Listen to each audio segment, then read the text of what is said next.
Welcome to Motor Vision issue 7. This time we visited Unadilla, Troy and Millville in the USA, and Stefan Everts came along with us to take on the mighty Yanks. From there we teamed up with the Slovakian GP, and Kiko Chiodi extended his lead yet again on his very, very quick Yamaha.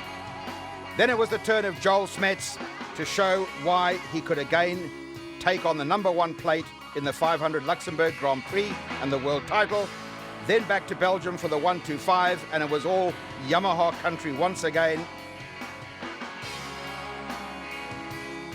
And then from there it was the showdown of the year with Stefan Everts taking on the best of the world and coming away the winner yet again in Poland. And we finally wrap up with a quick look at the 500 German GP. A beautiful day here in New Berlin, New York at the Unadilla Valley Sports Center. Art Ekman along with David Bailey and Davey Coombs to bring you the action today. Today we have our share of international flavor, plus returning to the States, American GP stars Mike Brown and Bobby Moore. Moore seen here before our first moto of the 125s. Mike Brown looking to return stateside next year, borrowed a bike from a local Yamaha dealer, while Moore brought his own motor and suspension, and thanks to Davey Coombs' triple clamps, he's on the track here today. Number 107, Ron Titchener, and there's the defending champion, Steve Lamson. As we go to the Suzuki track map, David. The big story today is, of course, the dry conditions. It's made for a much faster racetrack out there. We already saw him putting water down. That'll be tricky in the first few laps, but Unadilla is known for its elevation. The lay of the land here is so perfect, they don't need anything man-made. Here this afternoon, the 125s, time to get a little bit nervous right now. Our points leader, Ricky Carmichael, will be number 70. The board is sideways. The gate will drop any second now, and we'll be underway. They're off the 125s. Number 7, Kevin Windham on the Team Yamaha. He gets the whole shot money. Ricky Carmichael is right there, number 70 behind number 7. And it looked like Scott Sheik in third. Already Carmichael coming into that sharp left-hand corner, pulling a tear off. Look at the water they dumped out there to try to keep the dust down. That'll be better in the next few laps, but in the first couple laps, if you're not up front, you're going to get sprayed. It looks slippery, too. You can see Carmichael fighting that bike, using a lot of body English to keep it straight, and there again, Windham going through that water puddle, probably on purpose, Art, just to splash everybody back there. Good move by Scott Sheik right there. And right behind Scott Sheik, that's Mike Brown. Brown racing on the European GP scene. They just came off the trip through Latin America. They've got a week off, so we'll see several of those riders on the international circuit on the track here today. But Mike Brown, he's really looking for an American ride next year. Well, he'll be looking for a great performance here to hopefully get the attention of somebody over here to pick up one of those rides. If he comes in here and finishes, I don't know, somewhere near 10th or outside the top 10, I don't think he'll have a very good any leverage to get one of those rides, but a good performance here today will definitely open some eyes. Whoa, you saw the roost that he fired right back into Mikel Pichon's face. Pichon from Team Suzuki, the number 27 bike. But Mike Brown is impressive here at the start. It's Scott Sheik, and right next to Scott Sheik is Mike Brown, and then Mikel Pichon. So the three-way battle continues. This is an interesting matchup. To me, you got Pichon coming from Europe to race in the United States, and you got Mike Brown from the United States going to race in Europe, and here they are dicing it. And you got Scott Sheik, a native New Yorker. Trying to hold these guys off right now, but they're all over them. Here goes Mike Brown. Brown, oh, good stuff. And that allows Mikel Pichon to get by Sheik as well as Scott just getting going. Well, I didn't realize he got parked quite that bad in that corner. We'll take another look. Brown coming down the inside. There's nothing Sheik can do right here except just get on the brakes, let him make the pass. But he got out in that soft, big powder berm right there. I think he just, at the edge of our camera there, just started to tip over. He must have hit neutral. And actually fouled up Pichon a little bit, but he was able to make the pass. So far, he's having trouble holding off the advances. And once again, another rider passes Scott Sheik. This time it's Damon Huffman.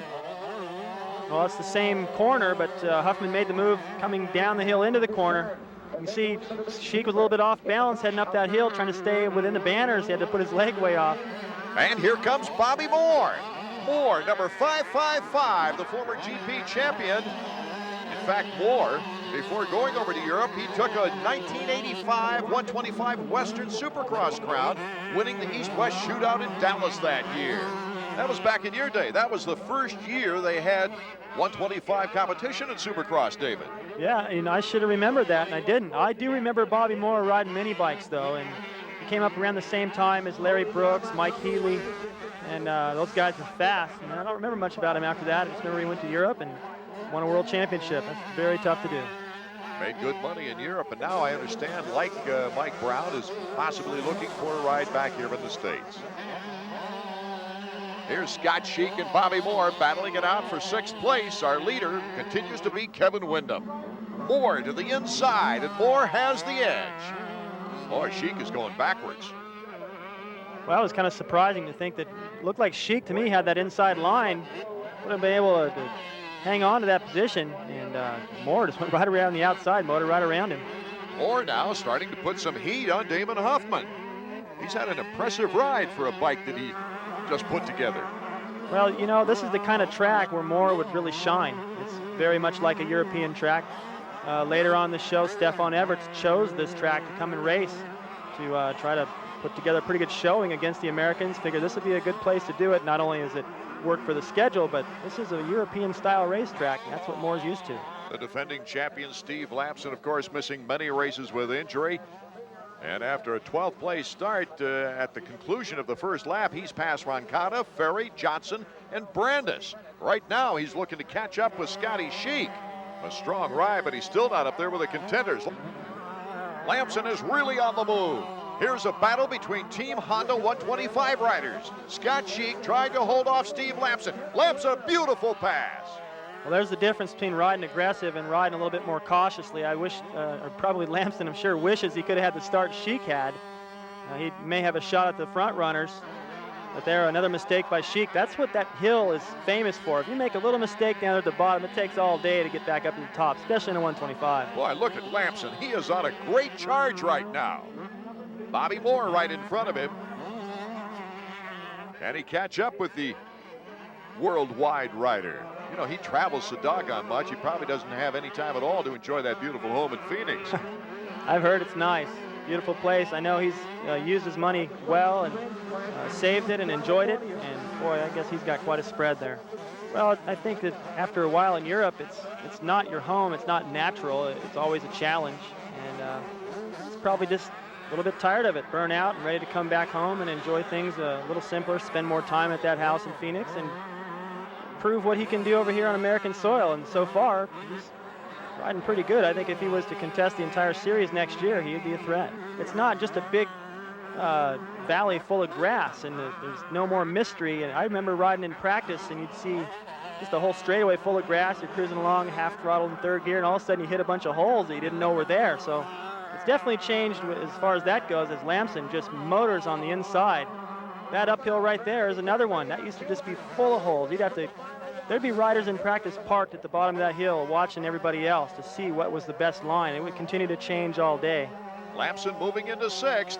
Moore now will try to hold on to 7th as they go by the lappers. Whoa, anything can happen. Lampson almost bobbling right there.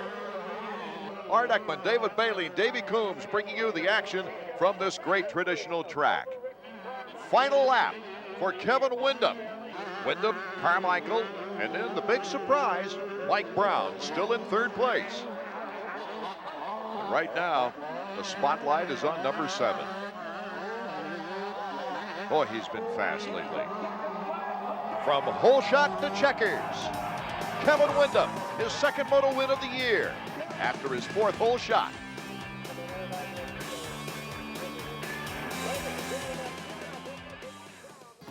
Well, Mike Brown won his first national at Washougal back in 1995. Remember, he shaved his mechanic's head in celebration.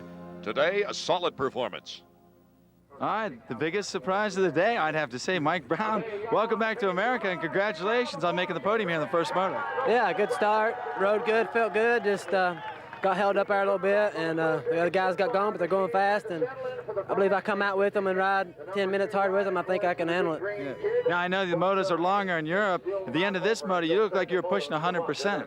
Yeah, it feels like practice to me on this 125. 250 would be different, but 125 is like playing on it compared to the 250 for 45-minute motos, but hopefully I can do a good moto next.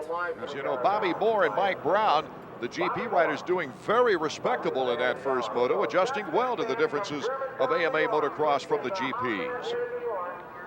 I had to qualify for this race, so you know, I'm not used to that, and also we have qualification time practices, so it's not a race, so that's different for me also. But you know, it's fun, it's different, so I'm happy to be over here. Number 555, Bobby Moore. It'll be interesting to see what the guys can do in the second moto. Their conditioning's not a problem, that's for sure. Not at all. Used to riding 45-minute motos. This is just like riding practice. And right next to him, number 24, was Robbie Raynard, 11th in the first moto. You know, with all the water they put down on the racetrack, I think there was some guys that had some trouble in those first couple of laps. Guys like Mike Craig, Casey Johnson, Tim Ferry, Ron Tishner, Ron Cotta. Where were these guys? Outside the top 10. So the second moto, I think, promises to be even more competitive. Shows just how important the start is on this very treacherous and at times slick with the water that's been poured down Unadilla track. Okay, we're set to go. They're revving up, and we're underway for Moto 2 of the 125s. Once again, Kevin Windham, number 7. Windham, Lamson, and Carmichael good starts. Oh, and what a pileup. Team Honda on the left. Team Yamaha on the right. Windham with the edge. Boy, Willow just edged Lamson right out of that corner, too. Didn't he ever? Number 45, Jeff Willow. Good aggressive move early like that. That's the kind of thing that Lamson would least expect. But Carmichael's also right up in there. There he goes over the jump right next to Lamson. So the stage is set once again. Carmichael, Windham, and now Lamson in the picture. So the three heavy favorites going into this 125 National Series are right there up front. Boy, this is what we expected race after race and really didn't get. Well, it's been bad luck for Windham, injuries for Lamson, and nothing but moto wins and a huge points lead for the newcomer, Carmichael. Willow staying up there. He's 21st in the point standings. You don't expect him to stay there, but he's got a lot of potential. Just saw Sheik go by in that shot too, a mid-pack start for him. I doubt if he's going to be able to ride mellow back there. He's going to be so irritated with that start. He'll be charging to the front. There goes Lamson and Carmichael. What a battle for third. Whoa. Whoa, did you see all the smoke and the dirt fly? Well, Carmichael came off that off camber, jumped off down into that hole. He landed in a big powder berm there and jumped out a little bit too far into it. Couldn't see. He was just going for it, and the bike swapped back the other way. Good job to save it. Jeffrey Willow from Glendale, California on the Yamaha. They haven't got around him yet for second place. Willow's best finish in the year was a 7th in the very first moto of the season. There goes Lamson. Looks like a good place to pass today. That hill, everyone anticipates that hill so much. You spend so much time setting up for it at the top. Plus, it's a little slick there because of the water. Willow just took a little too much time, and Lamson had a strong drive going into that corner. Took it right away, and Carmichael's watching all this. If he sees any weaknesses that Lamson's going to find. Here's Carmichael cutting to the inside, squaring it off. And Carmichael now is pulling up on Steve Lamson. He's giving him a pretty good tussle right now. Lammy using a lot of track and has run very smoothly. But Carmichael is right up on the rear tire. Here's Ricky to the outside. Ricky Carmichael just shot by him. No problem at all. I think Steve was being a little too cautious, trying to stay on that inside line and wasn't able to carry enough speed. Carmichael right around. Plus, let's just say they dropped in there side by side. When they finally got to that right-hander there, Carmichael would have had the inside, so it was a good positioning move. We still have lots of race left for Carmichael to try to catch up with Kevin Windham as well. Yeah, I was about to say, that's when you start to settle for second, which is not a bad move, but that's when it can backfire. You know, you're sitting in third behind the national champion, can't get around him. By the time you do, Windham's gone. And we just got word not long ago that Carmichael tweaked an ankle in Moto 1. It is very tightly taped. He's doing quite a job under those circumstances. Yes, he is. You would never know it by the way he's riding out there, as aggressive as he's ridden so far. And, you know, he doesn't have to win all these motos. He's got such a huge points lead that he can afford to let Kevin win a few. Oh, here's Mike Brown. The first bad luck for him today. It looks like it's a mechanical problem of sorts. The battle for fourth is on. Tichenor, and look at Robbie Raynard. Boy, that is I hate that turn on this racetrack. That is the worst turn in motocross. It just drops away from you, off camber, choppy, and he just stood up, feet on the pegs, charged right down the inside. Incredible balance. Mikel Pichon has really impressed me since coming back from the broken femur. He's just gotten steadily stronger all the time. He looks stronger to me now than he did before the injury in motocross. I think Pichon's the type of guy, and I agree with you, that would do better in 45-minute motos, because he gets not necessarily a strong starter, not known for his hole shots, but he gets stronger as it continues. Oh, Ricky Carmichael went down. He is out of second place now. Boy, that is a tough spot to try to get going, and he's not the tallest guy out there. He's on and off camber. Here's the checkered flag for Kevin Windham coming up. He sweeps Unadilla. Let's check out second place. It's going to be close. Lampson, Raynard. Who cuts that corner and gets the rubber down the quickest and then shifts out of that corner? It's Steve Lampson with Robbie Raynard in third. What a great battle all the way for the runner-up positions here in the 125-second moto. The conditions here on the Unadilla track, they've had to water it big time, so it might be a little slippery in places. They're off for moto number one. The 250s are underway. Jeff Emig. He's got the whole shot money. Dowd, Hughes, Lesk, Everts, Ward, and Albertine are right there. Whoa, Dowd almost lost it. Just like in the last round, you got both Yamaha teammates, Lusk and Dowd, up there in the front. This Ryan time they got Hughes as a buffer, though. On the outside, yes. Ryan Hughes giving it a tussle now as Dowdy settles into second place with Lusk now in fourth. But Everts is looking very quick off the start. So Emig, known for hole shots throughout his career, is back on track. He's out in front where he wants to be. He wants to regain the momentum that he had earlier in the season. He hasn't won since Glen Helen on the 11th of May. Well, this is what he hasn't been doing, is getting the hole shot. That corner right there cost him the second moto last year after a hole shot. Everts in fourth place, pounding Hughes. A good four-pack there, as you see. A lot of riders trying to get into the action up front here in the early going. Hughes, number 9. Stefan Everts, number 215. The pace right now, Art, is so fast. This track, especially that section right there, used to be so rough. It will get rougher as the day goes on, but they're coming up through their third gear wide open. A lot of them using hand guards, too, because of the amateurs that have been out here beating this track down. It's brought a lot of rocks to the surface. Boy, those rocks really fly at Unadilla. I can remember Mike Kudrowski missing several races after a broken hand, a rock hitting him on the top of the hand during practice one year. You can see Everts right there getting pelted a little bit from Hughes.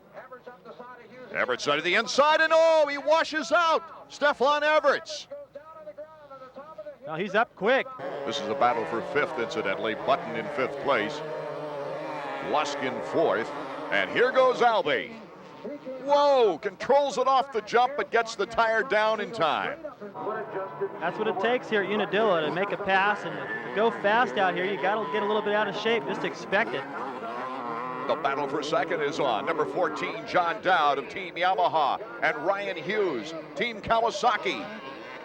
Dowd with the edge. That was impressive. Oh. He just outbraked him, and he came from the outside. Ryan had a perfect opportunity to just gas it one more time and not allow Dowd in there, but Dowd's obviously riding with a lot of confidence coming off those two wins. Just leaned right in on him. Typically, Unadilla has a lot of rain, and the track's very loamy and starts to get rutted. The berms are real solid, but that corner, Oh, he stalls the machine. And Albertine cuts in front of Ezra Lusk now. So Albie in a good position for Team Suzuki. Oh, the crowd's starting to go crazy here at Unadilla. They're a little crazy anyway. And Dowd takes the lead on a great inside move. Boy, Emig's got to be going, what is going on here? John Dowd has just found his rhythm, found his confidence. He's riding relaxed and has caught Emig and passed him. Here comes Emig. Bar to bar we go. John Dowd and Jeff Emig What a battle. Ryan Hughes in a big battle now behind the leaders. That's Albertine, number 8, right behind him, starting to put the challenge in. Incidentally, Jeremy McGrath and Damon Bradshaw both are out of the picture with very slow starts. McGrath is having a real rough time of it. There's Stefan Everts, number 215, also trying to pick his way back up near the top. Good pass by Albertine on Ryan Hughes. I think that was a good move by Albie, too, to just get this over with quick, get in front of Ryan, and hopefully he'll hold up. Well, maybe not, but it was a good strategy anyway. Maybe he would hold up LaRocco and Everts. Ooh, he almost lost it, and there goes Hughes right back, and Stefan Everts gets in front of LaRocco. Take another look. Almost locking handlebars, getting into that corner. Then he just gives Ryan a face full. And now the battle for 4th place continues with Stefan Everts making a good inside move. Ryan couldn't square it off quick enough. Emig is definitely responding to the challenge by Dowd, and you can see that Emig's starting to ride a little bit different lines, a little bit smoother here and there. He's not following. He's found his rhythm, and it looks to me like Dowd is not out of the woods. He may have caught him and passed him, but check this out. Emig right back. Oh, such speed by Emig. A great clean move between these two guys. Dowd right there, just 4th gear wide open all the way up that hill. Track has really changed since what it used to be. This track only saw fertilizer from one year to the next. Now it has amateurs and... Oh, Dowd gets a wheel in front of Emig. They're coming up the hill. Oh, Emig gets that rear tire down quick. He's got the drive going. Who's going to win this one bar to bar? Look at the rebound on Dowd's bike. Well, it's just a drag race into every corner and out of every corner. It's like a hole shot. We got lappers coming up as Emig retakes the lead again. Emig now with the advantage over Dowd as they get through the lappers. The lappers wisely getting out of the way. Good sportsmanship there. Here comes Dowd. Puts a little aggressive move to the inside. A little scrape. Emig holding on. Oh my goodness, what a battle. We haven't had a race like this to the finish in some time. Dowd really has to make his move, don't you think? Because Emig is so good at using all the track. Yes, he is, but this is too much track to try to use up. Look at that, Dowd just trying to stick a wheel, and that's pretty gutsy right there. If he would have caught the back tire of Emig right there, that would have been a high side. As long as he keeps the pressure on Emig right here, he's got a legitimate chance. Oh, a last lap mistake. John Dowd, can he get it going before Albertine comes by? Yes, he's still in 2nd place. Emig is won enough, he's composed enough to do what it takes to get to the finish line unchallenged. Dowd and Albertine getting by the privateer Jimmy Neese, who's very familiar with this track, coming up from North Carolina. Oh, Albertine has spun out. That's where he passed Ryan Hughes a little earlier. So Albertine now drops out of the top 3. Everts and LaRocco moving in front of him. This is well deserved. He's not feeling 100% today physically, but he deserved this one. He fought all the way. The checkers for his 8th moto victory of the year. You're absolutely right. He came into this race not feeling well at all, but Jeff Emig takes moto number 1. As the 32nd board is sideways, and we're off. Emig with a good job. Look out, Moto X's Brian Swink, number 103, is also in the mix. There's Ezra Lusk, Chaparral's Jimmy Button. They're all ahead of Dowd, Hughes, and Everts. Oh, Albertine is down early.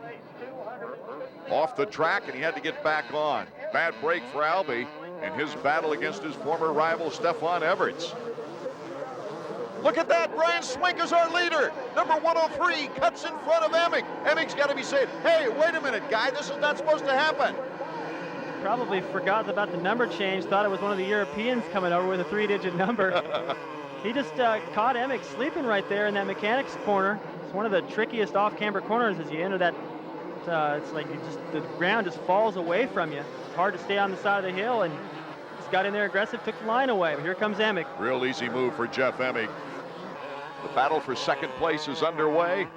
Emig is our leader. Brian Swink, the surprise, in 2nd place. But here comes Ezra Lusk, number 11. To the inside, Swink trying to hold on. Ezra Lusk, can he make it to the corner first? Yes, he does. Swink backs off just a little bit. Comes over the berm. Stefan Everts is right on his tail. Well, he's still got pressure, Swink. It's not over yet. Lusk is around, but here comes Everett. And Everett's just behind him is John Dowd. got an amazing first moto, and he's not through yet, still early in the race. Everett's number 215 getting around to the outside of Brian Swink. Brian Swink, number 103. Dowdy puts on the gas, trying to get around Whoa. the Moto X rider. That was squirrely. I don't know what he hit there, but he'll remember that for a few minutes. I like that line from Lusk. See how he's able to go all the way out to the right there and get a good look at that left corner.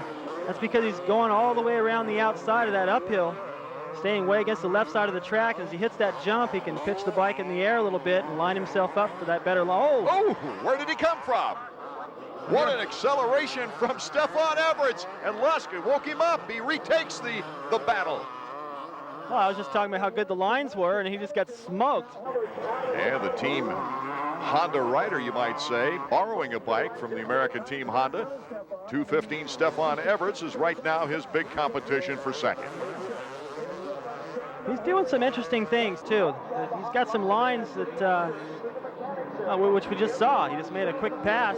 It didn't stick, but you see he's using completely different lines out there on the racetrack than Lusk, trying to find a way around. Very sneaky, and because Lusk doesn't race against Everett, he really doesn't know what to expect or how to retaliate.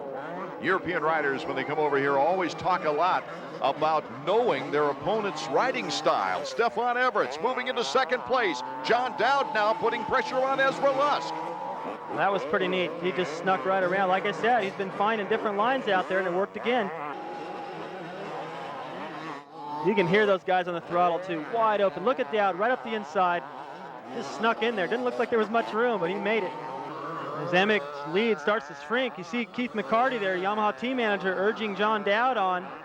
Dowd just all over the racetrack, inside and outside, trying to find a way around. Oh, Dowd putting the throttle on, and look at that! John Dowd has moved in front of Stefan Everett. And Emmig is not that far, and Everett goes down. Well, he didn't go down, he put it down. Yeah, it looked to me like he just was trying to get under the inside of Dowd there, and that's the same corner he went down in the first moto, same exact place. This time he got put down. Dowd didn't mean it, but they touched. Watch this. He tried to just get underneath the inside. Dowd actually made a little mistake and went through that corner slower than I think Everett anticipated, and that just got him all caught up in it. So Everett's the get-off, and Dowd moves into second place.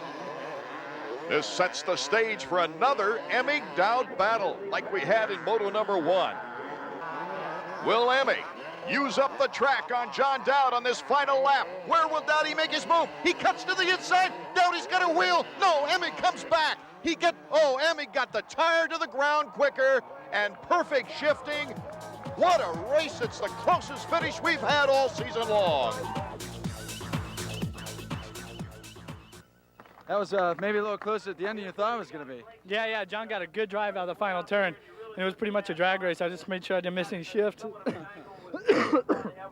Early in the race, you had Stefan Everett coming up behind you. Then he went down, and John came out of nowhere at the end. But through it all, you look like you're keeping the same pace. Yeah, I was trying to keep the same pace. I, like I said, my body was a little bit down this week from from having whatever I got, I just kept trying. I kept trying 100%, and I know that John was there, but I had certain lines that I knew that would work and that he couldn't get by. But over the finish line jump, it was really close.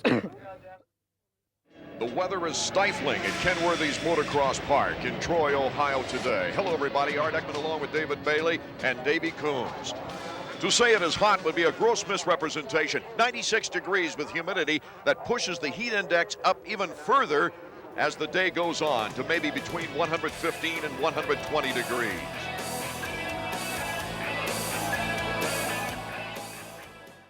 A good start is essential for those who can take the early lead. It's very difficult to pass, and Moto number 1 for the 125s is underway from the Kenworthy farm. It's Damon Huffman, number 17, the whole shot money.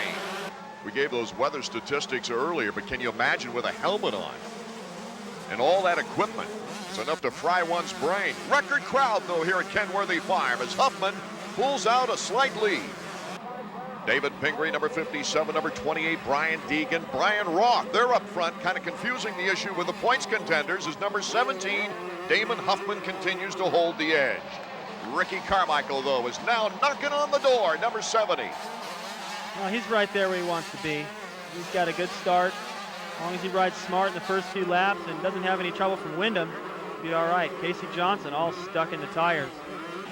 Wyndham starting out in 11th. Got it. Whoa, Ricky Carmichael almost went down. Got into that rut right there, leaned a little bit too much to the inside. The front end almost washed out. David Huffman still our leader, with Ricky Carmichael in second, Pingree in third. As we go back quite a ways, there's Ronnie Titchener.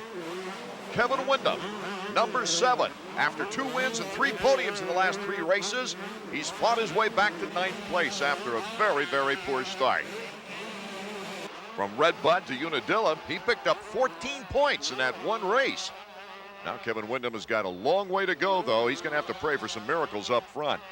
In the shot, Nathan Ramsey out of Hickson, Tennessee, Team Suzuki. It's his first factory ride, but it's been less than spectacular this year. Here's the battle for third.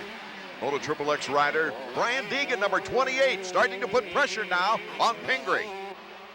You know, Deegan's the type of rider that he may be a little inconsistent throughout the year, but in any given race, just like what we're seeing right now, he is fast. He's a great jumper. This track obviously is going to be one where he'd feel comfortable. I would expect him to be tough. Here comes Deegan to the inside. Deegan in the battle for third. Here's Pingree and Sheik still going bar to bar at times for 4th place. These guys are pushing each other pretty hard, and they're still not making any ground on Deegan. Deegan having a great day. Uh-oh, but he doesn't look good at all. No, Kevin Wyndham looking like he either went down or maybe cased a jump. He was up as high as 7th place after a very slow start. Was battling hard, but right now Kevin Wyndham is going to drop in the standings. They're very concerned. Ali Seymour, his mechanic. Now he's taking off his goggles. That's going to at least feel a little bit better, get some fresh air on his face. Starting to gather himself a little bit. Here's Scott Sheik making a move on David Pingree. Sheik to the outside. He's got Deegan in his sights as well. That's patience right there on Sheik's part. He tried that move a lap before, wasn't quite close enough entering that section. That time he was and made the move. The fans are known to have a tidal wave effect going back and forth as they watch the leaders on this track. It's a very interesting track from a fan standpoint. Scott Sheik really putting out a lot of energy right now. Damon Huffman, the checkered flag. It will be Ricky Carmichael coming across in 2nd place with Scott Sheik, a valuable 3rd, David Pingree, and Brian Deegan rounding out the top 5. Okay, they're starting to rev up now for the 2nd moto on the afternoon from Kenworthy's farm for the 125s. Can Damon Huffman just ignore these blistering conditions and sweep the 125 class? The start might just determine how this race ends up. We saw very little passing in the first moto. Damon Huffman again to the inside. The hole shot for number 17 as they come down the straightaway in front of the mechanics area. Beautiful start for Dame. Looks like a replay of the first moto, and boy, this is exactly what he needed. Whoa, getting pretty close in midair there. Brown to the inside, passing Skaggs. Now they almost got together in the air. Both went wide. Carmichael shot up the inside. There goes Wyndham through the inside, passes 2 riders. This time Huffman's got a little buffer up back to Carmichael. The first moto, Carmichael was right on him, forced him to push hard in the beginning. I don't think Skaggs and Brown will push him quite as hard as Carmichael did in the first moto. Wyndham's back in about 11th place right now. Another advantage for Carmichael. You know, 1/3 of the field dropped out of that first moto basically because of the heat. Yeah, well, you can imagine what's going to happen this time. There's the battle for 4th now with Robbie Raynard cutting to the inside on Michael Craig. Craig Honda of Troy, number 15. Raynard with Primal Honda. Both these guys didn't finish the first moto, so they'd be a little fresher than the rest of the field. You know, that reminds me, Honda of Troy, this is really their home track. They're just down the road a piece, but they've really done some great things. Not only adding money to the purse for the guys in the top 3 positions, but also they've added an extra $50 per rider, finishing 27th back to 40.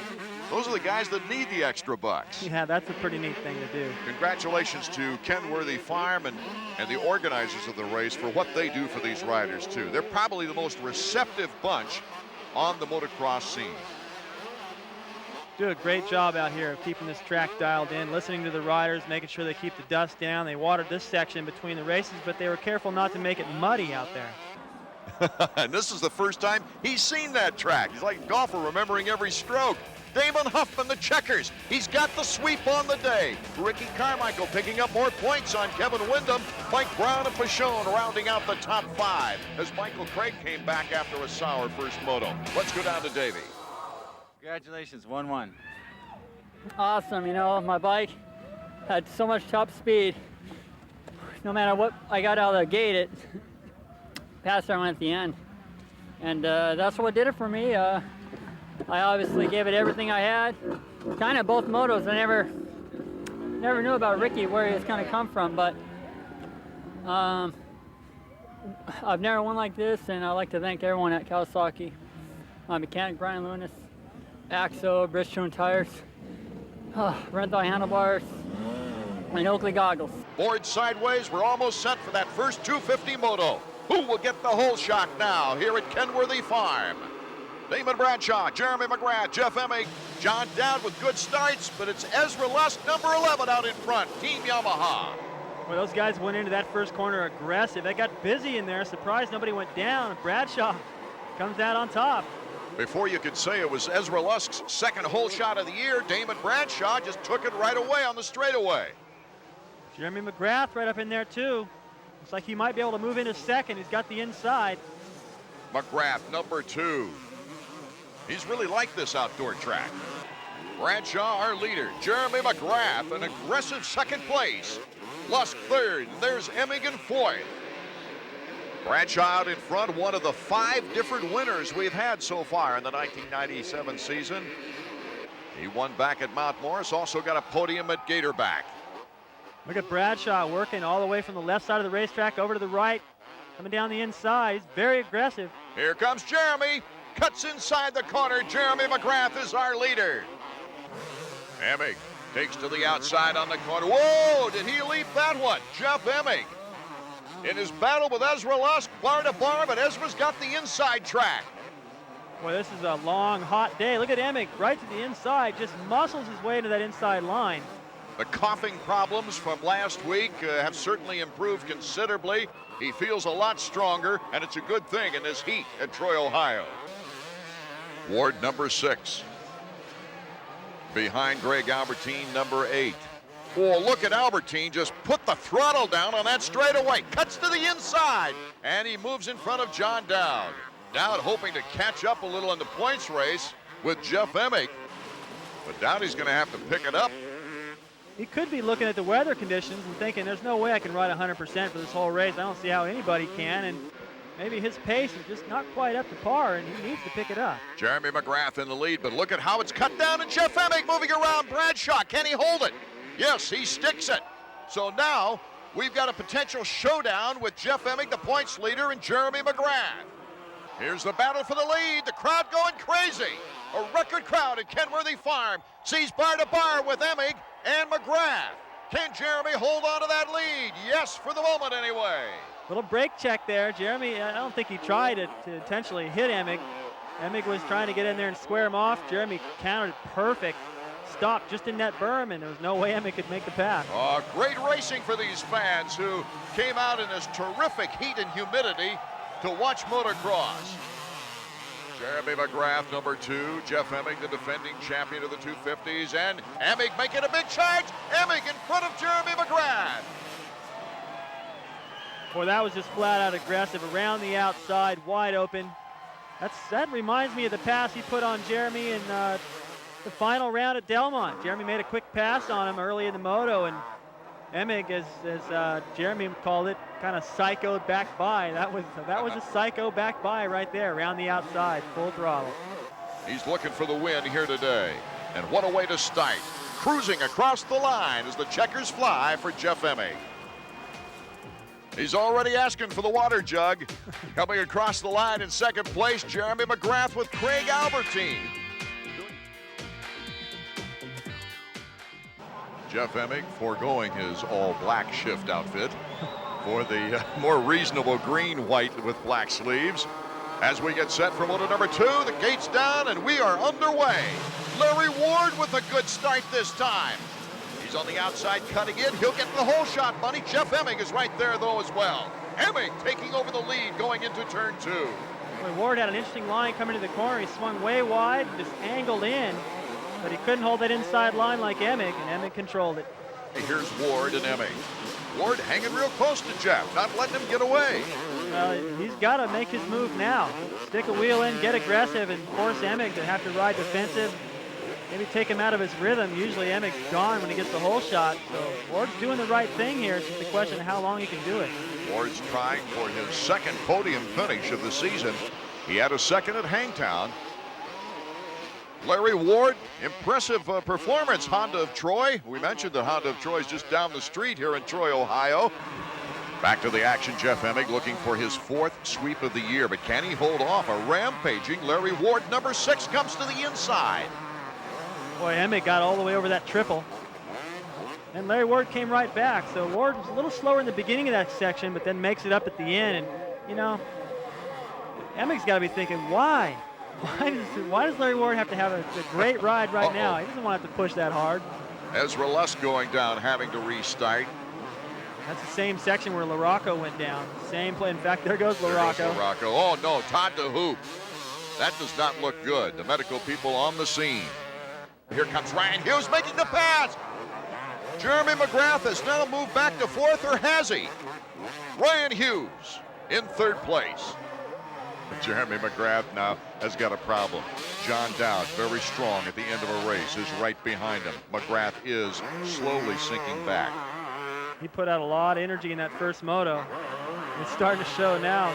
Looked like Dowd had the pass made right there. Jeremy got him right back, though. But it seems inevitable, the pace that Dowd has caught him, and he's going to get around him sooner or later. Probably sooner. Touch a little rubber there in the corner. Here comes John Dowd. Dowdy to the outside. Can he make it? Jeremy McGrath holding on.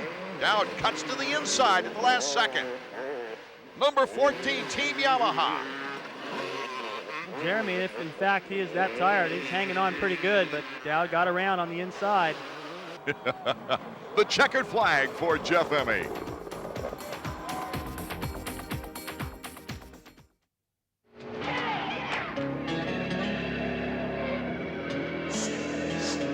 Hello, everybody, and welcome to Spring Creek Motocross Park in Millville, Minnesota for round number 10 of AMA Motocross. Art Ekman, David Bailey, and Davey Coombs. A beautiful day, really. Not as hot as our last event at Troy, Ohio, but higher humidity. Okay, we're almost set for our first 30-minute moto now. For the 125s, they're revving up. The gate will drop at any moment. They're underway. Damon Huffman, another great start. Will it be his 3rd consecutive hole shot? Yes. Number 17 has the lead with Scott Sheik right there. Carmichael, a good start. Wyndham boxed in way back. Oh, that's Barry Karsten going down. Also, Robbie Raynard way in the back of the pack. This is the track he's done well before, but you need a good start. Damon Huffman, number 17. There's Carmichael, 70 on the left. Sheik, number 29, as they head for the Sandy Whoops. Boy, this is tricky in the first lap. Look at these guys side by side through there. Oh, Carmichael gets bumped on the side. Scott Sheik will take over the lead. That was perfect. He just came up there on the inside. Those guys drifted wide and made a little mistake. He controlled it at the end. Oh, the Kawasaki's well represented up near the front, but here's Team Honda's Scott Sheik. Oh, he goes down. And the new leader is Tim Ferry. What a great break for Ferry. Another look. Sheik got in there, hit a little braking bump. That back end kicked up in the air. He started leaning to the inside. Maybe a little bit too much front brake. Either way, that front end washed out. We saw a glimpse there of Kevin Wyndham moving up through the pack. He got boxed in at the start at about 11th. And now Wyndham has moved up to challenge for the number 4 spot. He has caught these guys from out of nowhere. Got a much faster pace going. He's coming to a section on the racetrack, this big whoop section where passing is always a little better. See if he tries a different line. Yep, to the inside. Pashone. Huffman on the outside. On the inside is Pingree and Wyndham. So Wyndham gets in front of Pashone on that nice move, accelerates out, and is in front of Damon Huffman now. Great move by Kevin Wyndham as he's in 4th place. Still in a good spot to challenge now for 3rd. There you see Lamson. He's following Wyndham up through the pack. That was a perfect move by Wyndham. Just aim to the inside. That whoop section has a tendency to want to throw you to the outside. So if you aim a little more to the inside, it comes out better at the end. Makes you nervous too if you're Ferry right now, because you can hear him getting close. You can hear the people getting into it. You know it's just a matter of time. Ferry catches an eye, and Carmichael has the edge on the inside. Ricky Carmichael is our new leader. Of course, Steve Lampson, number 1 in our picture, in the battle for 6th place right now, holds the record for the most wins in a season in 125, set last year, 9 victories. Lampson doing the same thing Wyndham did, using that inside, passes both the Kawasaki riders. David Pingree's season has been riddled with injuries and poor results, but he's coming off his best showing of the year, a 4th overall. Sheik working it hard. This is where he went into the lead earlier. Takes perfect technique to get through here. You let this front end drop down into one of those holes and go right over the handlebars. Wyndham now starting to put a little heat on Tim Ferry for 2nd place. Kevin Wyndham, number 7 on the Team Yamaha. Number 22 in the Team Suzuki, Tim Ferry. Wyndham charging down that hill. And look at Bichon, he's sneaking up behind Wyndham. It's a great battle right now. Ferry seems like something's bothering him. It's hard to tell what it is. Boy, he's looking back, gets out of the way, and Wyndham and Bichon both move in front of Ferry. There might be something wrong with his machine. Well, look at his left hand. There's no clutch lever. He's missing a clutch. And Raynard has got Pingree looking over his shoulder everywhere, trying to cover his moves. I think he could feel the pressure from Raynard. He's come strong out of nowhere. To the inside, Robbie Raynard. Boy, he's been fast on this track. Raynard, Lampson, Wyndham, all with difficult starts. Carmichael, fist in the air. David, he's been a sensational story this year. He sure has. There haven't been that many kids coming out of the amateur ranks to win in their first year.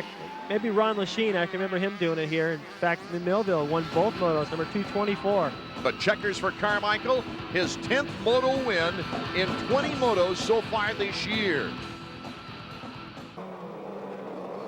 Going sideways, so from 5 to 10 seconds, that gate will drop. And we're off. Moto number 2 underway. It's another green bike pulling a pretty good start out of the gate. Ricky Carmichael, the hole shot. That's his 3rd hole shot of the year. It's been a little while for Ricky. And a good clean start to the 125s here in Moto number 2. Huffman in 2nd place, number 17. Lampson now starting to make a move on Damon Huffman. Lammy coming back from injury, but like to show some good things before this season concludes. Ricky Carmichael out in front, right where he wants to be. Moving to the inside, Lampson's got the edge on the turn, and Steve Lampson, his best position in a long time. Great pass. Coming up the hill, he realized if he stayed at the outside of Huffman, nothing was going to happen, so he made that quick cut, and it paid off. Carmichael already opening up a pretty good lead here in the first lap. Lampson hasn't had a chance to see Carmichael very much like this in the early stages of the race. This will really tell us who's faster. Well, Ricky's right where he wants to be. There's no question about that. As winning the first moto, a 2nd place, a 3rd place would still get him the overall. As long as he stays ahead of Huffman, he'll be all right. So number 33, Brandis, trying to hold off Kevin Wyndham, and Scott Sheik now moving into the picture. Sheik blitzing around that outside. You could see that Wyndham was getting held up, choosing the same line as Brandis down the middle, decided to go wide. Looked like it was going to pay off, but those guys swerved back over and took the line away. Just when you go through that whoop section one way, you make that left and come right back through it again. Towards the end of the race, it starts getting tiring. Boy, Wyndham and Sheik really going at it. Wyndham took the inside route and still holds on to the position right behind Brandis. Sheik to the outside. Boy, you can't get a tighter grouping of 3, that's for sure. And Wyndham now puts the throttle into the corner, breaks late. Wyndham, Brandis, and Sheik the order. Right now you can see it looks like Sheik maybe a little quicker and just impatient, trying to find a way around. Number 29 showing a wheel or two.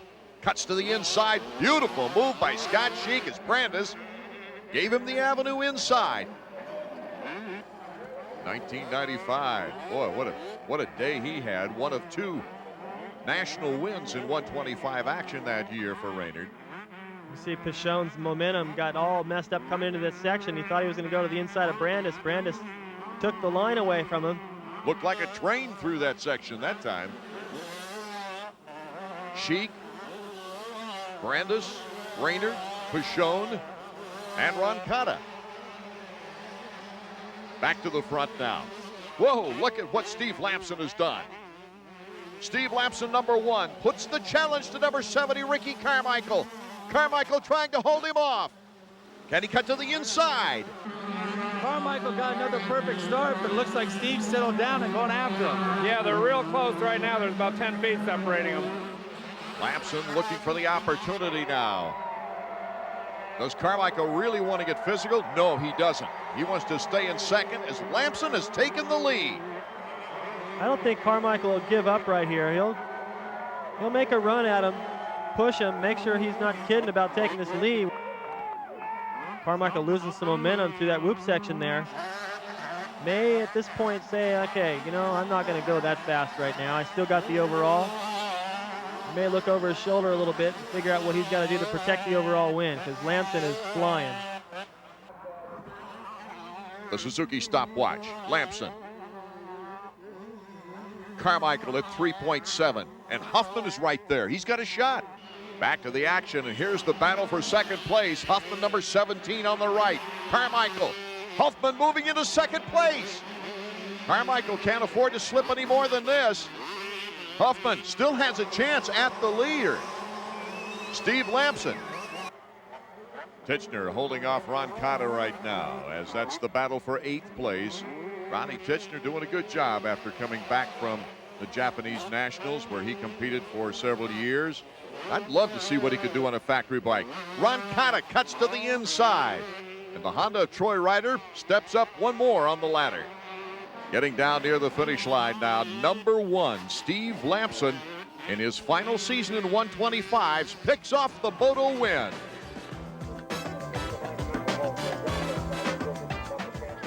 Lately, John Dowd has given us a tremendous amount of excitement, challenging the points leader, Jeff Emig. But Emig is looking for his 3rd straight overall victory. And they've all been sweeps. 11 moto victories so far in the year for Jeff Emig. Let's see who can get the whole shot on moto number 1. It's a green bike. It's Ryan Hughes, number 9. Hughes getting the whole shot with Button, Kudrowski, Larocco. Emig in good shape. McGrath, though, is buried in about 10th position. Jimmy Button, number 18, in second. Just the opportunity, Ryan. Oh, Ryan Hughes! What a spectacular crash. He landed on his feet and walked off the track. I was just about to say, just the opportunity Ryan needs to get back on course. Had a good run at Mount Morris, unable to put it together since then. Crashes like this have kept him out of the front. So Ryan Hughes will start from way in the back of the pack. Out in front, number 5, Mike Larocco. Emig is right on Larocco's tail as they hit the straightaway in the sandy area. And Jeff Emig has now established the lead. Dowd moves into 3rd. What exciting start to open our 250 action. It is Emig and Larocco. Wow, look at the confidence from Emig. Wide open around that sweeper. We're going to take another look at what happened to Ryan Hughes. It's hard to tell because he was coming at that face of that jump. He got out of control before he even hit the face of the jump. His body went farther than the bike did. He's okay, though. Not much you can do to Ryan Hughes to keep him down. Jason McCormick, number 52. Ezra Lusk trying to put some heat on him from Team Yamaha. And look at Albie. Greg Albertine, number 8, right on the tail of Ezra Lusk. Pushing hard, right through those ruts up the middle, jumping that middle jump there, turning that into a double. 125s don't have enough horsepower to get over that, but if you get a good run out there on 250, you're over it clean. Jeff Emig still our leader as Ezra Lusk goes to the inside on McCormick. Oh, going down, Jeremy McGrath. McGrath crashing out of 8th position. He's going to lose 6, maybe 7 positions before he gets going. They could take him half the race just to get back where he was. There's our leader, Emig, and Larocco still hanging close with John Dowd in 3rd. It's the best I've seen Larocco ride this year, and possibly it's just because it's the first time he's had a great start and been able to battle with Emig. there's very possible he's ridden this well at other races, but just having to come from 15th or 20th place here. This has got to be a good feeling, too, for Mike Kudrowski. It's one of his better motos of the year. Yeah, the start makes so much difference. Inside, a little touch by Albertine, but Lusk gets through the trap. Lusk looking a lot more aggressive right now. Getting in there just close enough to show Kudrowski a wheel. For those of us less experienced trail riders, this would be the most frightening part of the track for me, David. Downhills, that's most people's fear. Getting down the hill, look at that pass. Oh, Lusk! Got the angle. Kudrowski, though, can't get it back. Brian Berry, John Dowd's mechanic. Dowd in third place currently. He's had a fine string of motos. Only 4 motos out of the top 3 in the last 14. Ryan, are you surprised that John would be in third at this point? Yeah, I'm a little bummed out right now. Said he wasn't feeling really well last night, a little weak, and hopefully that's what it was. I don't know, but I don't know. We need to get this thing straightened out. This is 2 weeks in a row now. I'm getting a little ticked off. I wouldn't want Brian Berry too ticked off at me. No, he's gonna put that foot down again. He's too big a guy. That's what happens, though. You go out and you start winning, riding really good, and then everyone expects it. Of course, your mechanic is going to expect it. And some riders have a tough time dealing with that kind of pressure. A guy we haven't seen all moto long, probably because of the bad start. Damon Bradshaw now has moved up into the top 10. He looks like he's flying. Kind of cruised down the hill, but he charged up it pretty hard. It's so hard when you're back in these positions to really stay motivated the whole race and push your hardest. Take advantage of every opportunity. Not everyone can do that. For Ryan Hughes to go down like he did in the first lap, charge back up to where he has, it takes a lot of determination. Jeff Emig well on his way to becoming the first Kawasaki rider to win a Supercross and a 250 National since Jeff Ward did it back in 1985. Jeff loves this crowd. Let him know he appreciates all that cheering. He's got the time to do it as he simply walks almost across that finish line. Jeff Emig, our winner of Moto 1. We got Albertine and McGrath, teammates, starting right next to each other on the far inside. And what happened, because they're finishing the first moto not being that great, they decided rather than move over a few spots, start out there in the middle, go all the way to the inside. Well, they've got that grassy area. Maybe they'll have more traction there. I don't know. We get Davey Coombs moving over to the gate area. Davey, what's the situation from your vantage point? Thanks, you guys. I just want to let you know real quick. Look on the far inside of the starting gate. Greg Albertine, number 8. Jeremy McGrath, number 2. The plan is to get off the starting gate, get on the grass. It's a lot more hard packed, not the loose stuff. See what kind of start they get. Skip Norfolk asking our cameraman to get off the sacred soil that they might use for this getaway. And look at that, tight roping down the green grass. Albertine got the advantage over McGrath. Whoa, first turn crash. Anthony Pocarova's out of the race. It looks like he's down and hurt. The charge through the sand whoops. Emig to the inside, McCormick to the outside, and that's the advantage now of John Dowd, number 14, who moves into second place. Oh, now we got a good matchup. Dowdy's not the one to give up, and Emig's got the lead. Good start, a lot better anyway for Albertine this time.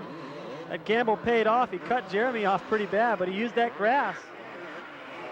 Right there behind Ryan Hughes, who stayed up this time. So Hughes, if he can ride as good as he rode in that first moto from this position at the beginning, he'll be looking good. Look at this. John Dowd now is really on Jeff Emig for first place. Dowd, bar to bar for a moment, now slips back into a comfortable position. Tries to show him a wheel to the inside, but Emig shuts the door. Oh, this is a great race for number 1. Dowd always gets close right here. He's been losing time up this hill. This time he's choosing the line of Emig. Emig almost over that double. Dowd unable to do it. Jeff Emig, the winner in the first one. He is leading the second one, but John Dowd is right there, and it's an exciting battle for first. As we take a look at back in the pack, Ryan Hughes doing a little stuttering through the corner. Here's a 3-way freight train. Well, Ryan came off that jump off the downhill, charging to the corner on the outside. Albertine came in, surprised Ryan a little bit. They almost got together. And Ryan looking over his shoulder like, where did he come from? And messed up the turn and messed up everybody. Hughes, Albertine, and LaRocco is right there. Watch LaRocco through this whoop section. This is where he'll be fast and tough, let it all hang out. Look at the speed he comes in there with, carries him to the outside. Well, 3 abreast through the whoop section. Let's see who comes out. The fans are just screaming. Ryan Hughes in second. Albie gets the inside on LaRocco. So we've got a real good battle going on here. LaRocco probably doesn't even care about these two guys. He's just thinking about Emig and about this overall. The longer it takes him to get around these guys, the less chance there'll be to catch this battle. Emig has been so cool under pressure. Once again, Dowd singles off that uphill, and Emig goes for the bounce on the crown of the second. Now look at the lead he gets each time, too. He knows that he can ride 90% or 95%, whatever it's going to take to stay just ahead of Dowd. If he keeps getting that hill dialed in, it gives him a little bit of breathing room until Dowd finally catches back up and they hit that spot again and he opens it up again. Unless he miscalculates, but that's not been Emig's style this year. LaRocco, the inside move on Ryan Hughes. LaRocco moves into third. Whoa, he gets on that double. He's looking ahead, David Bailey. Talking about trying hard. Look at number 14 going bar to bar with Jeff Emig down the whoops. Here he comes again. Jeff Emig with the inside advantage, however. Cutting to the inside is John Dowd. He gets so close in the sandy section of the track, but it's on the uphill portion that Dowdy has his problems holding on to the advantage. Look at this. Dowd fishtails just a little bit on the berm. Boy, that side of that hill saved him. He did a big swap there. He was about to go off, took his feet off the peg. Look at that line coming down the hill. He's over in the soft stuff where there's no braking bumps. It'll be a lot more aggressive coming down the hill, this time over the double.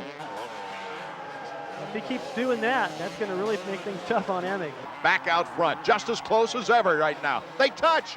A little polite bump by John Dowd, number 14. Get the lapper out of the way. Here comes Emig up that hill again. Did you see the panic by Emig, too, to get up that hill? He knew he had to get over that double jump or that was going to be it. He made it. Right here, gets tapped. A little harder by Dowd, and boy, he'd have been down. And then Dowd almost hit his back tire as he crossed lines to get up the hill. I know he doesn't want to have to ride the last lap this hard. These guys both have to be pretty tired right now, and Emig is coming around that finish line corner, got a little out of shape, then got a little out of shape up against that wall again. Oh, the crowd is going nuts. Here's where John Dowd excels, coming down through the whoops in the sandy section. Emig still has the edge. Dowdy gets a little squirrely there at the edge of the whoops. A lot squirrely. That back end bounced completely over. He did a good job, stayed with it. A definite break now for Jeff Emig, David. Well, it's a little bit of room, but I think the way that Dowd's been riding, just pulling out all the stops, he's going to close right back up. Jeff Emig, our leader. John Dowd trying to catch up here. Not much room left on the track. The big test coming up as they go down the hill. Lappers getting out of the way for the championship run. Jeff Emig, number 1. Number 14, John Dowd, just like he did at Unadilla. So close here at the end. We're getting toward the checkered flag. Dowdy touches him a little bit. The throttle by Jeff Emig just a little bit more responsive, getting out of that turn. It seemed like he had half the track wired, you had the other half of the track wired, but like your mechanic Jeremy told us, you had the last half wired where they have the checkered flag. Just about. I thought that John was going to come in and give me a little love tap there, and so I went to the second rut, and then John was right there, and we both just popped the clutch, man. We just let it go.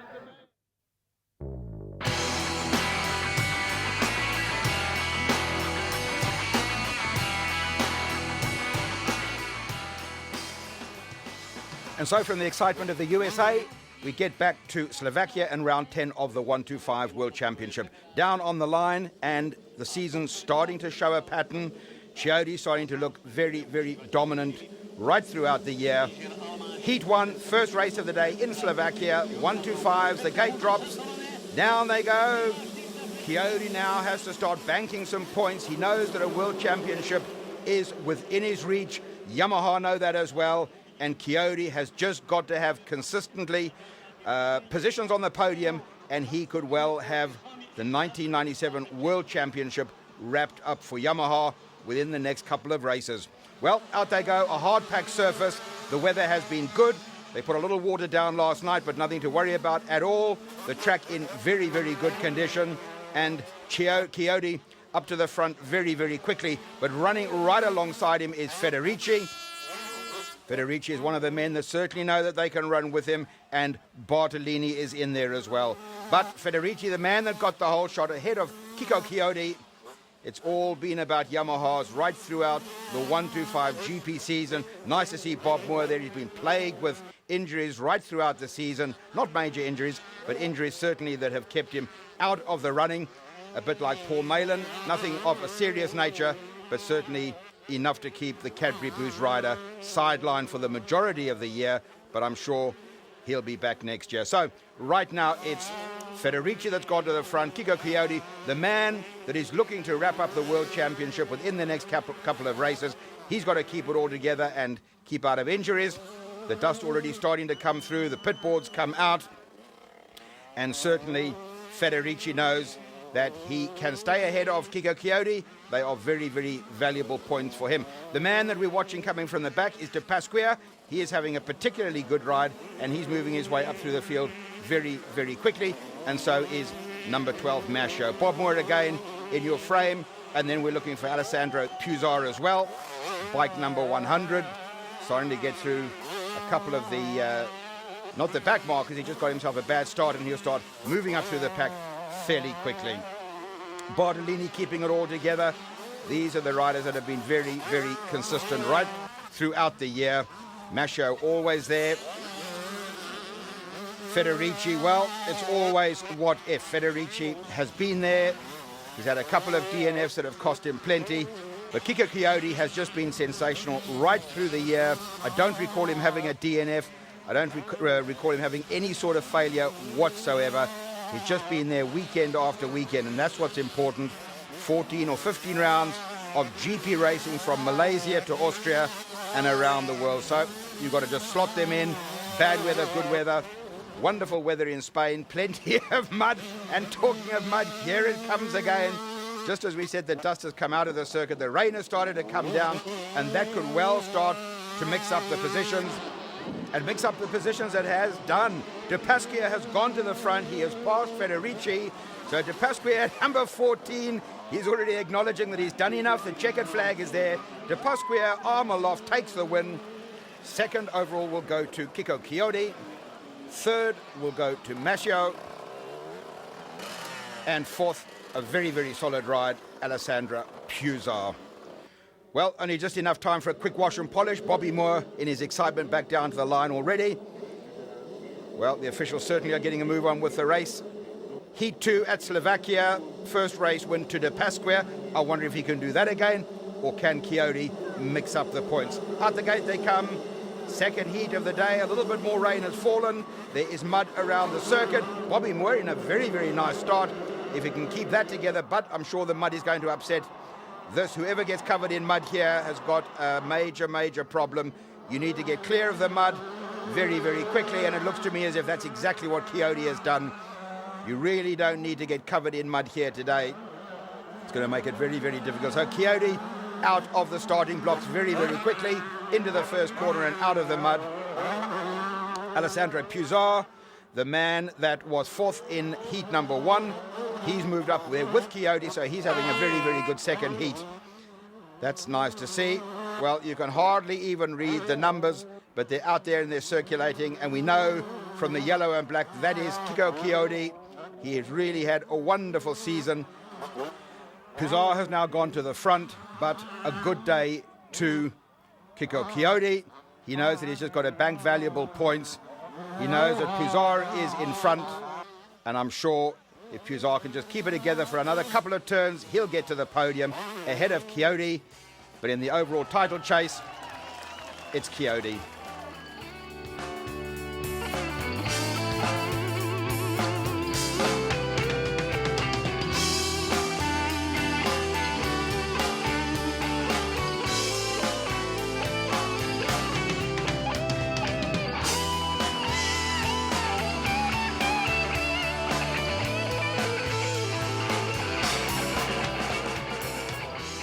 And so we go to Luxembourg for round 11 of the 500 GP, and it's all eyes on our own Kurt Nickel.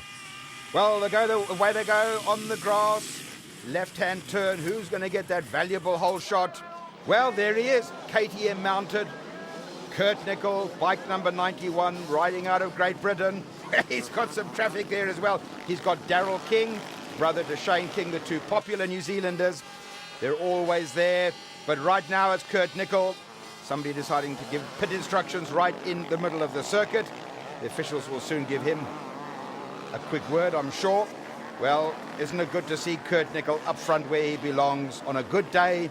He really has shown that on that KTM he has proved to be unstoppable.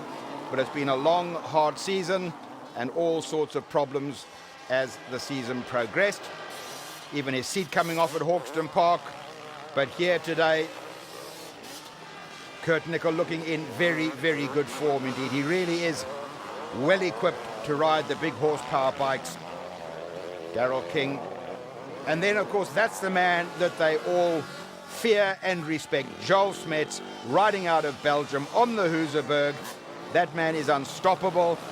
I'm sure he goes out on an all-time high just from the exhaust noise of that machine.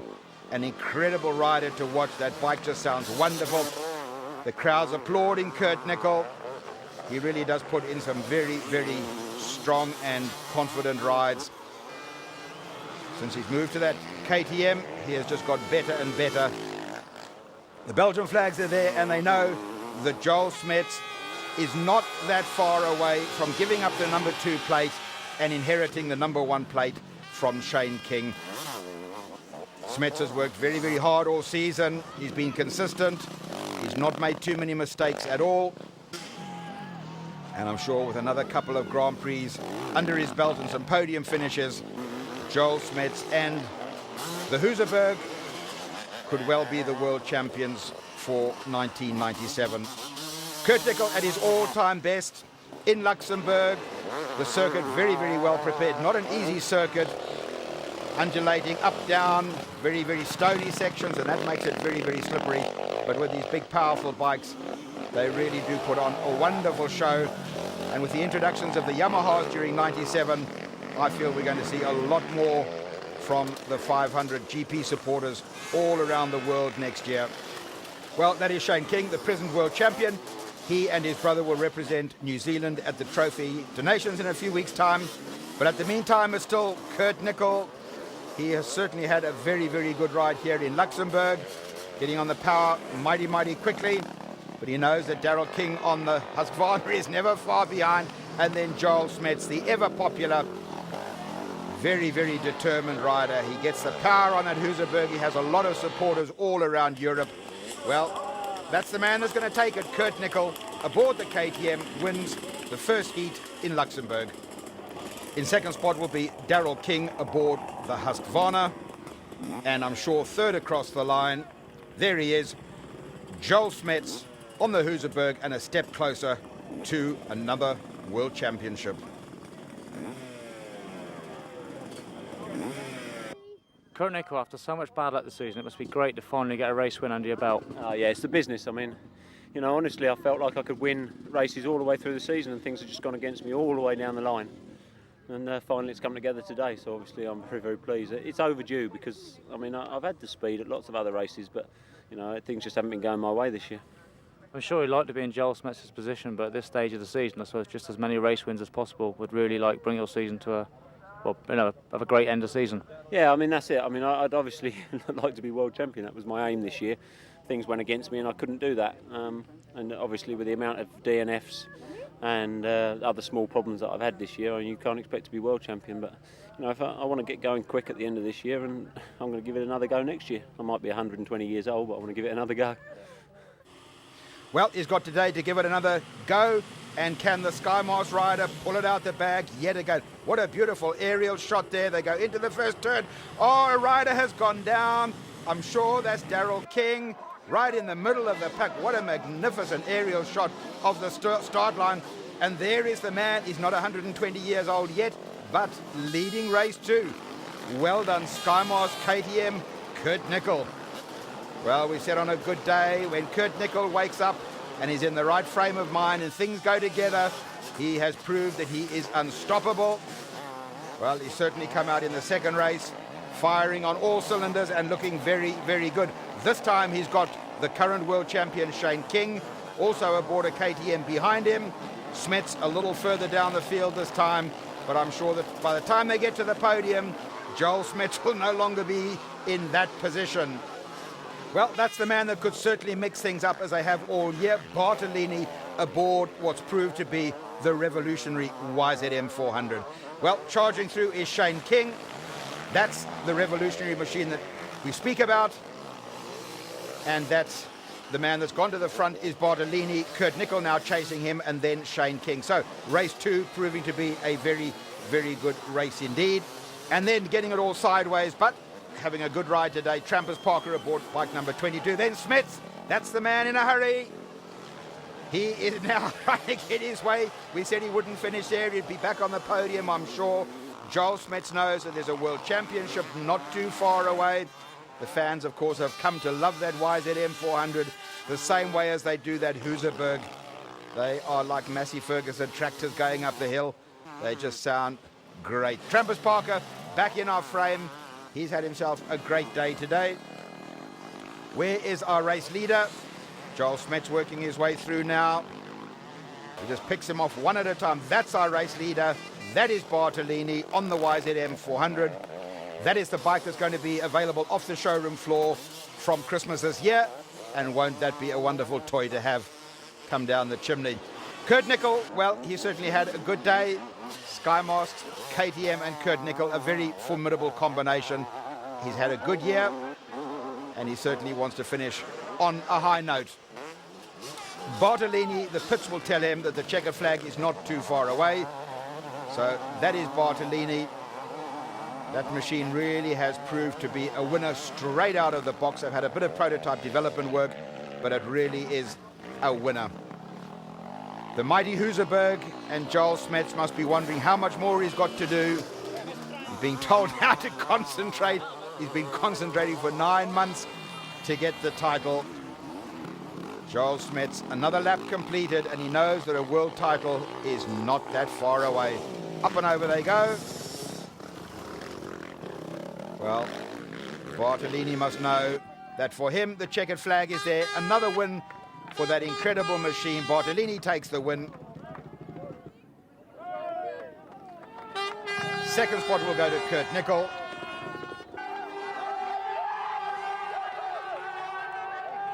And then third, Joel Smets, and in fact, he is the new 1997 500cc world champion. Well, the pride of Belgium, much like Stefan Everts, a very, very popular rider, and we're going to try and catch up with what must be a very emotional Joel Smets.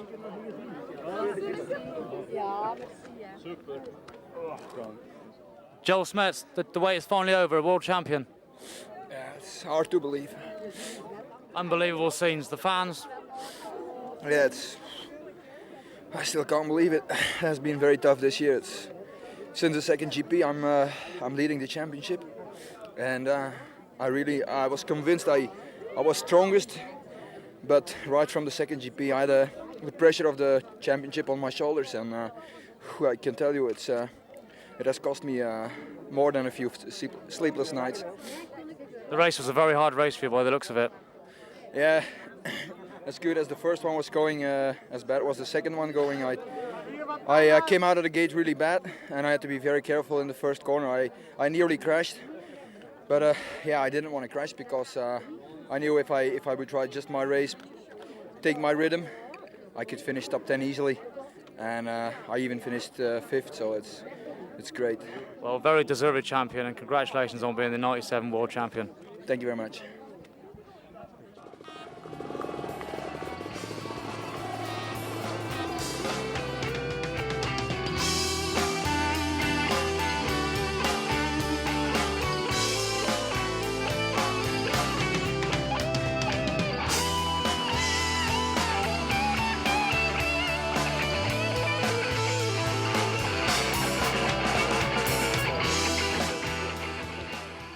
And so from the thumpers of Luxembourg back to the screamers in Belgium, Kiko Chiodi trying to get some more points on the board.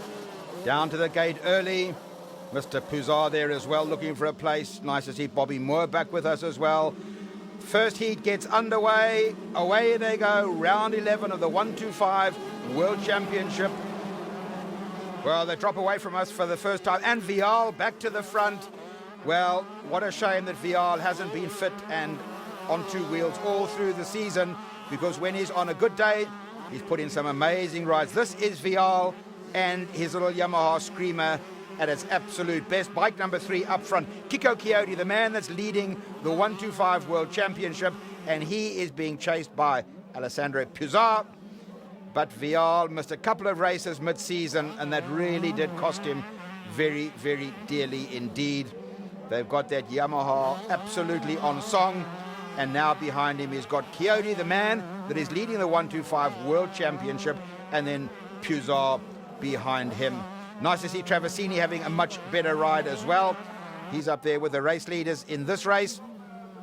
Maybe he can get himself a couple of points on the board, but the season is starting to run out of time, and Chiodi is really looking to stamp his authority all over the 125 GP season. Last year, of course, it was all about Tortelli.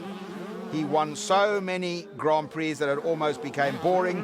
This year it's been different riders all the time. Federici, Vial, Chiodi all started off on an absolute even playing field. Malin was tipped as the hot favourite to come up for Yamaha and Cadbury Boost, but he was hurt, and even before Malaysia got underway, Paul Malin's problem started, and he has been sidelined almost for the whole of 1997. Chiodi, faultless. Yamaha overall, they've had 1, 2 and 3 positions in nearly every Grand Prix, so the Yamahas have been really, really dominant throughout the year. Right now, Vial doing what he knows best. Massio is in there as well, but I think he's left it too late in the season. Federici has been there, but he's running out of time. Pouzard has had a good season, but Chiodi is just, oh well, there you go, he's got time for showtime as well. Vial takes the win. Pouzard has time for a quick portable shower, and so to the podium, it's going to be Vial, Pouzard, and Chiodi. Back to the line, heat number 2. Who's it going to be in Belgium? Vial on an absolute high after the first heat of the day. Well, there he is again. We said if he has a good day, he has a good day. Bobby Moore, that's good stuff to see. Bobby Moore out of the gate very, very quickly. And then Jamie Dobb. Jamie Dobb, bike number 72, aboard the Suzuki. He has just got better and better right throughout the season. Of course, Jamie Dobb will represent Britain at the Motocross Des Nations, and that's good stuff. Bobby Moore, he has now said officially that he will retire at the end of this year and perhaps going to management of one of the American teams. But right now, it's Vial in front, Bobby Moore behind him, and some wonderful pleasure that man's given us. Jamie Dobb, the man that we spoke about earlier in the British Championships and in the Grand Prix Series as the year has progressed. Jamie has just got better and better aboard that Rob Hooper Suzuki. Rob has certainly made a very, very good investment in that rider. He will switch to a new team for next year, but he certainly has done a good job of work for the Suzuki people, and Jamie Dobb can hold his head very, very high. And then over the brow of the hill comes number 2, Paul Malin, Cadbury Boost Yamaha. What a pity about his year. Behind him now, Jamie Dobb is still there. Pouzard is still there. Well, we said that Malin really has had a difficult year. He's up to second position today, so he knows that he can run with the best in the world, but the dice just didn't fall right in 1997. So he's got it all to do again in 98, and it would appear that he's going to pick up a new riding partner in the form of Carl Nunn. So, back to the race. Vial is still the man. But no, Malin has gone to the front. They come up through the dip. Paul Malin on the Cadbury Boost machine has gone to the front. That'll give him some confidence. Jamie Dobb having a great ride. He's got Pouzard behind him right now. So all of a sudden, the points are changing around. Chiodi will just get the valuable points that he needs. Vial is going to take the win. Malin has dropped it, or he's gone back a little further. Vial is going to take the win. Pouzard behind him. And that's how they'll go to the podium.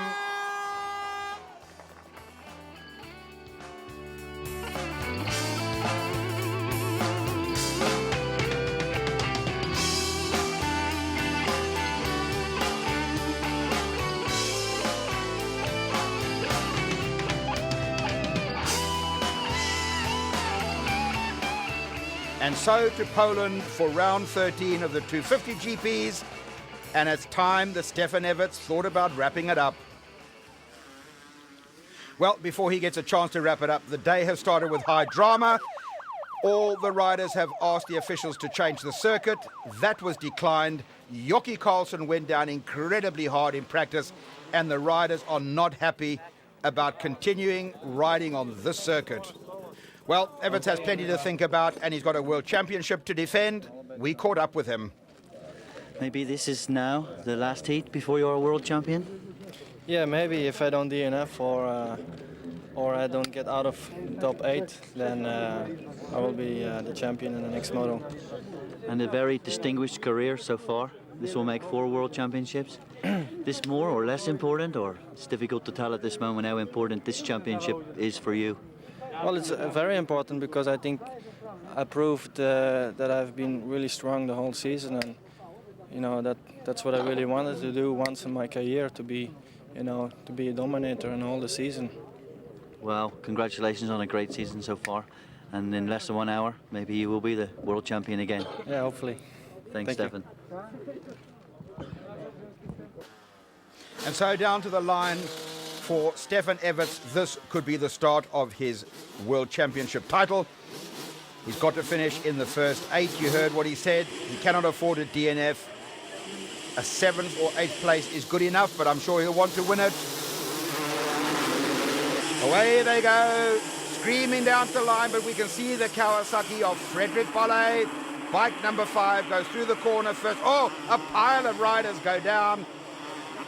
But certainly Everts was not in that pile, and Bolle was not in that pile. Number 2 has gone to the front very, very quickly. It looked to me like Marnik Befoots.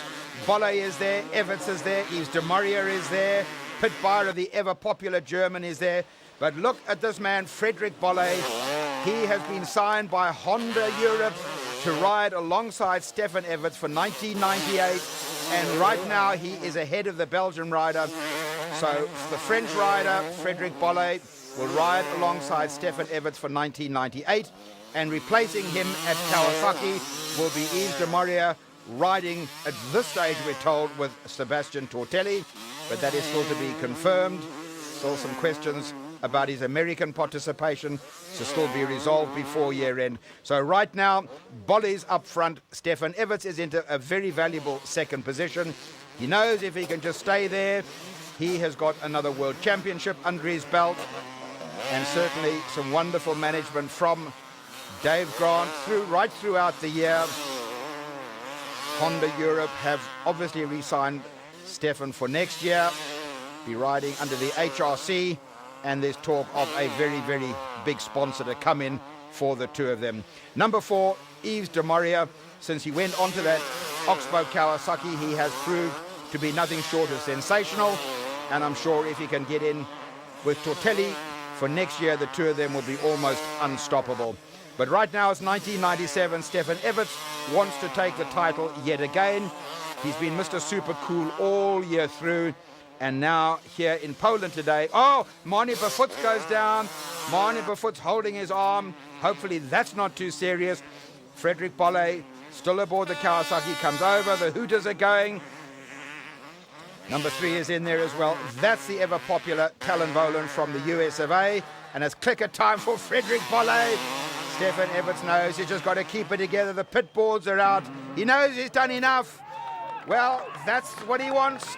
Stefan Everts is going to be the new world champion. It's all over for Everts. I don't even see Dave Grant, but I'm sure he's there somewhere. He'll be up there to congratulate him very, very quickly. The new 1997 world champion. How does it feel? Great. I'm so tired, you know. I wanted to win this moto. I felt I could do it, and I just gave everything the last 3 laps. Why the win was so important to you? Because I have the number 1 and I want to prove it one more time. Incredible race. Congratulations. Yeah. Thank you.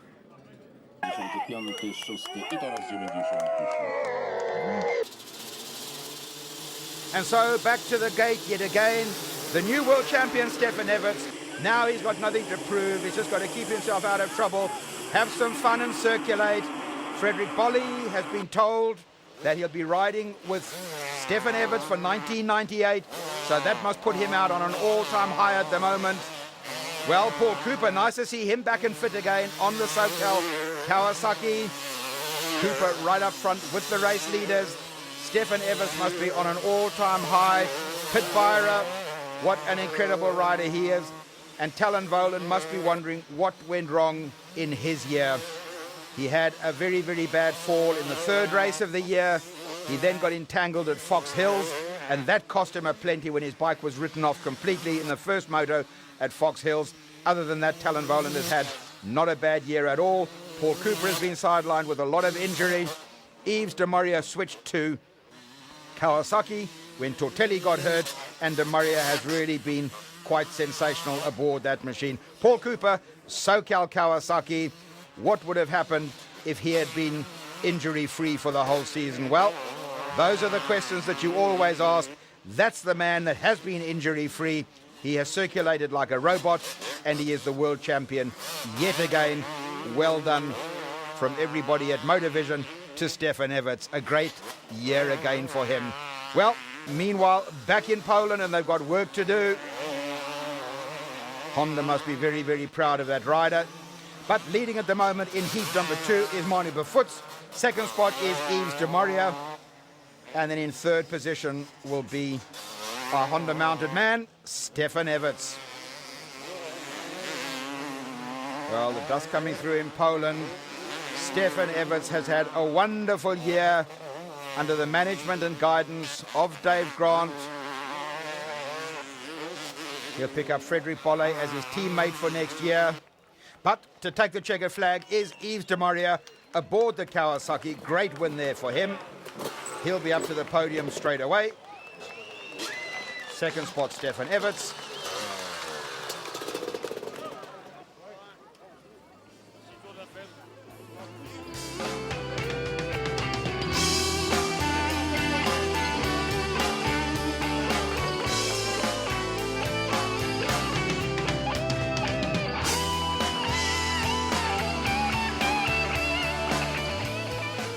And so from Poland, we go back across to Germany for round 12 of the 500 GP. And who is it going to be? Joel Smets is already the new world champion, so he's got nothing to prove. But he's got a sponsor and he's got a lot of fans. And we know that he'll want to get out of the gate and get going very, very quickly.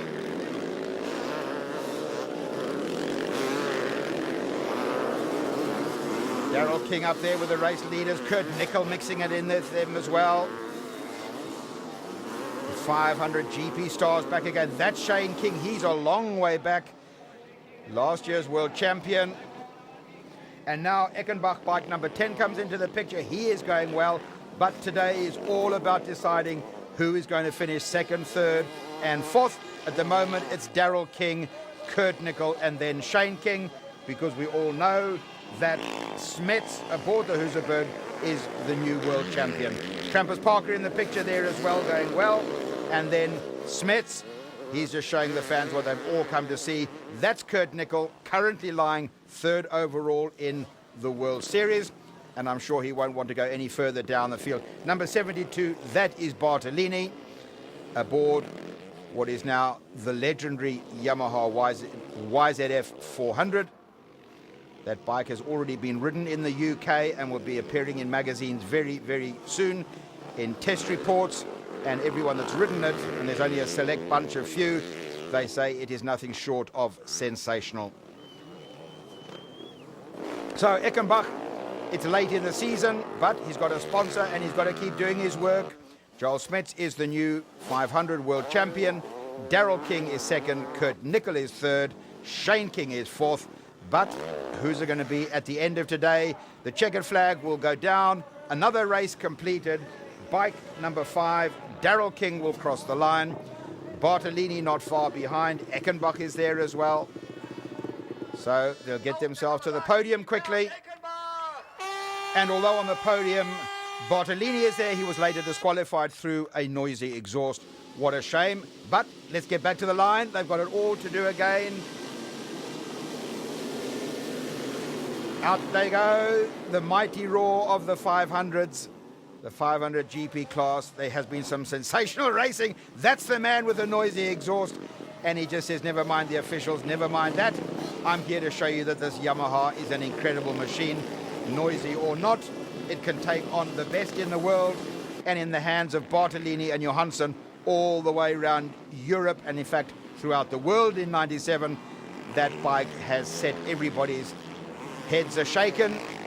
They are outsold and oversold right around the world. If you want one, you better get in the queue mighty quickly. So Shane King, he wants to get up in the points as well. Daryl King needs to get up onto the leaderboard overall, and of course Kurt Nickel has now dropped down from the 3rd position that he was holding because of Daryl King's win in the first heat. So Nickel has got work to do, Shane King has got work to do, so has Daryl.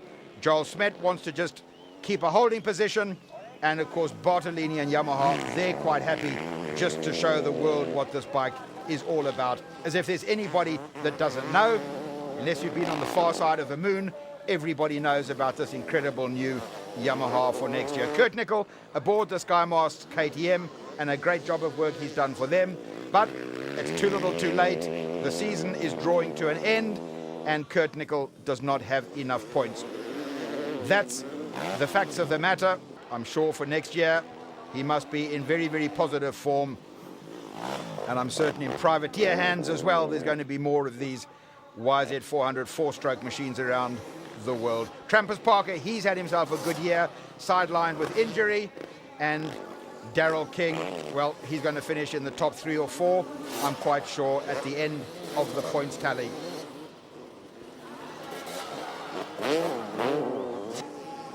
So the season starts to draw to an end.